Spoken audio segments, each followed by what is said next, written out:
Hey guys, Zerkaa here and welcome back to our Millwall Career Mode series. Apologies for the late upload today. I've been at uni all day and I kind of forgot to actually pre-edit one before I got back from uni. So I've got to get back from uni and edit this together and obviously record the voiceover now. But we start off this episode going straight into a game with Blackpool. And we just come off the bat of beating Blackburn 3-0, and we was in a promising stage in our season, and we started to make a push towards the playoffs, and it's getting quite exciting. Obviously, Blackpool are a very strong side, and they obviously, again, like Blackburn, they had only recently been relegated from the Premiership. We took a 1-0 lead pretty early on in this game, and they kind of equalised pretty straight after. And we moved, there was hardly any chance in this game at all. It was pretty much a game that was, again, all based around the middle of the pitch. And you saw there, 90th minute, I nearly had a goal, but Keogh headed wide, but that game finished 1-1. It's not a really bad result against Blackpool, to be honest, so I was pretty happy with that one.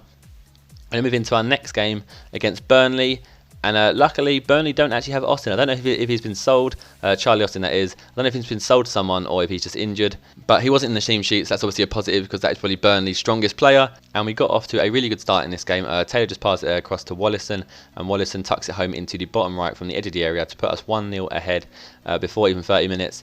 So it's a great start to the game. You see there's a replay. Taylor passes it across to Wallison. Wallison then puts it into the corner.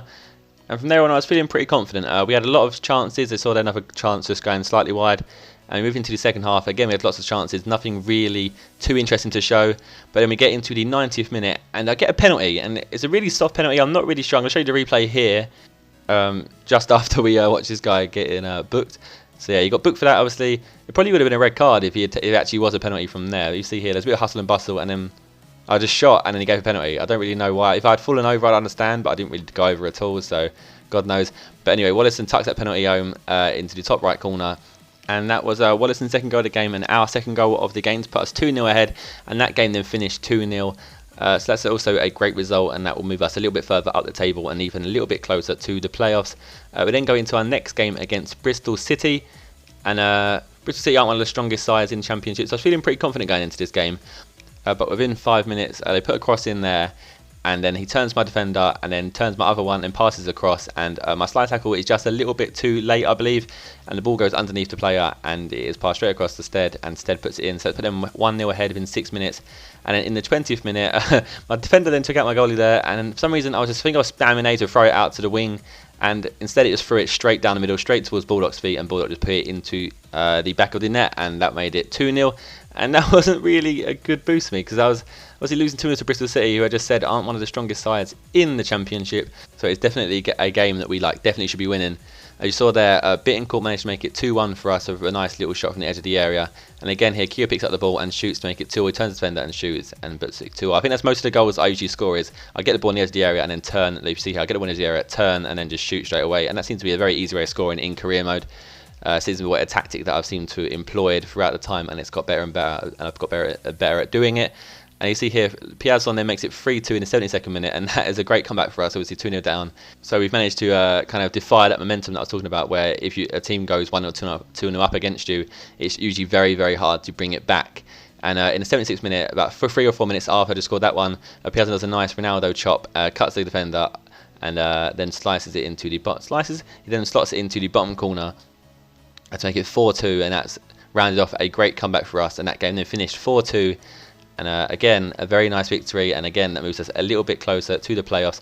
I think I'm going to show you the league table now. Yeah, I'll show you the league table. And you see here we move up to 10th, and we're only 7 points away from the playoffs. We've only got 10 games left, so whether or not we can do it is can be hard. It's hard to say, but I don't think I genuinely want to get to the playoffs. Maybe get to playoffs and lose, because I don't think that my team will be ready for the Premiership to go up there. And I think it would just make the series pretty much a relegation battle next season, which I guess that could be quite interesting to watch, me just battling against teams and just losing every game.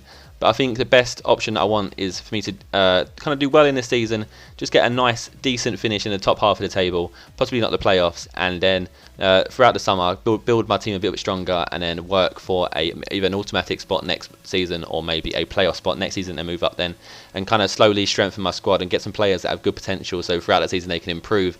And then when I get into the Premiership for my third, if I do get into the Premiership for my third season, I'll go in there and I'll have a lot of players with lots of potential that will have improved throughout time, and by that point they may have an overall rating that'll be good enough for me to actually compete within the Premiership.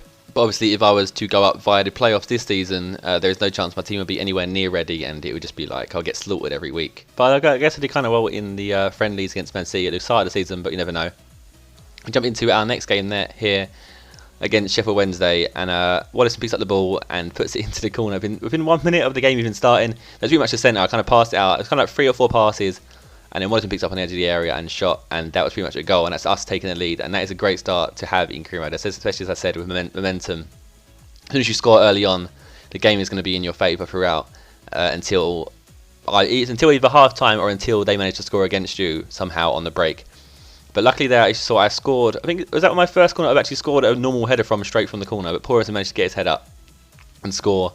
And that's something I've been working on online for quite a while now. It's just how to actually score corners, because I always concede so many, but I don't ever really score that many. So I've also been practicing how to defend them as well, because I was trying to just work out a tactic that I could actually defend them. Because I always seem to go and mark the tallest guy. It never seems to work for me, but works for others. But Kyoto made it 3-0 in 90th minute there, and that game finished 3-0. And that is the end of today's episode. If you enjoyed the episode, then please leave a like. If you have any feedback for the series, then please leave a comment. And other than that, if you click on the screen now, you'll see that there's a 12,000 FIFA points pack opening video. And if you're not subscribed already, you can click the subscribe button. And I shall see you guys in the next episode.